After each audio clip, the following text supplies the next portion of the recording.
Tive um prejuízo causado pelo poder público. Será que eu tenho direito a receber uma indenização? Ou por ser Estado, suas ações estão protegidas e ele nunca arca com prejuízos aos cidadãos? A forma simples e objetiva de passar um pouco do que é nossa política nacional e nosso sistema eleitoral. Bem-vindos ao nosso canal Política no Papel.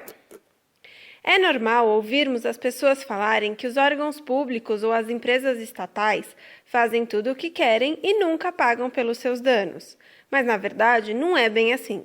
Existe um conceito chamado responsabilidade civil do Estado, que resume o que e quando o Estado tem que arcar com o prejuízo aos cidadãos.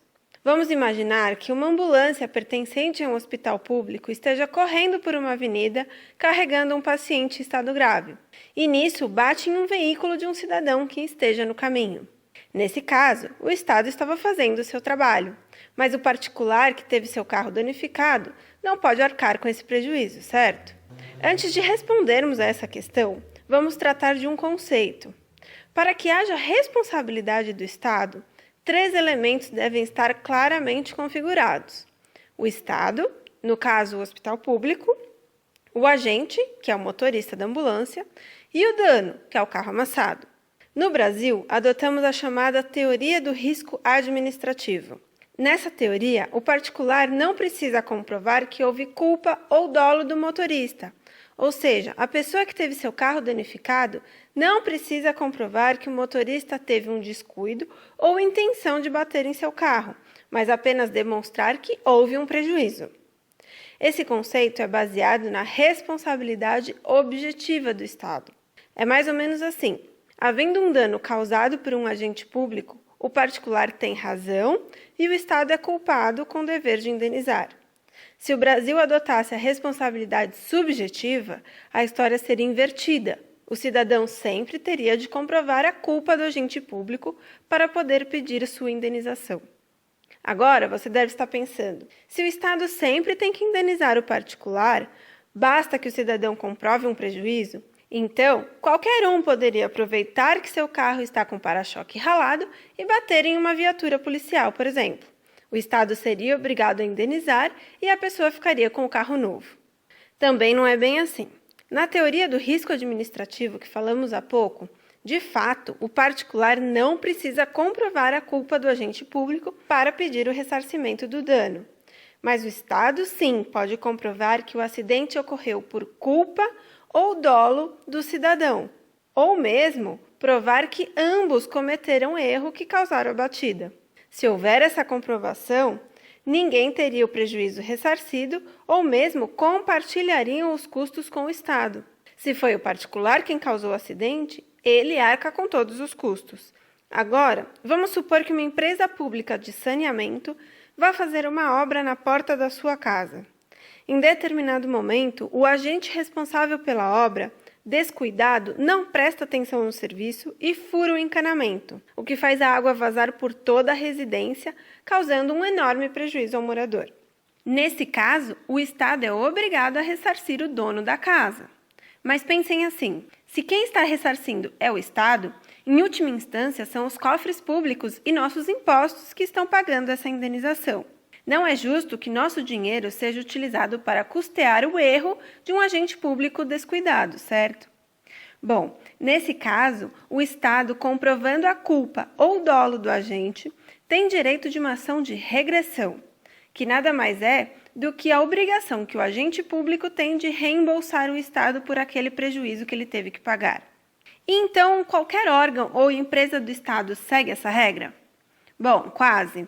Mesmo quando tratamos de empresas privadas que prestam serviços públicos, como concessionárias de ônibus urbanos ou as concessionárias responsáveis pelas rodovias, as regras são as mesmas. As exceções são as empresas que concorrem normalmente com o mercado privado, como, por exemplo, o Banco do Brasil ou a Caixa Econômica Federal.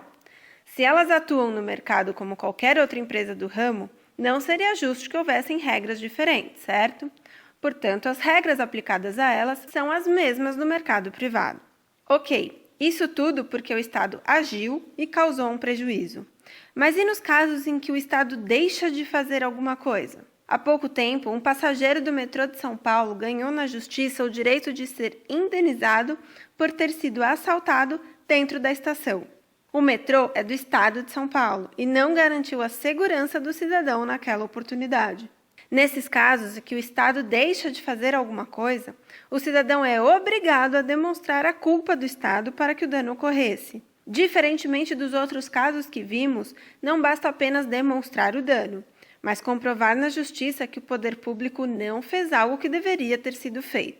E como funciona no caso de presos que são mortos ou feridos em cadeias, por exemplo?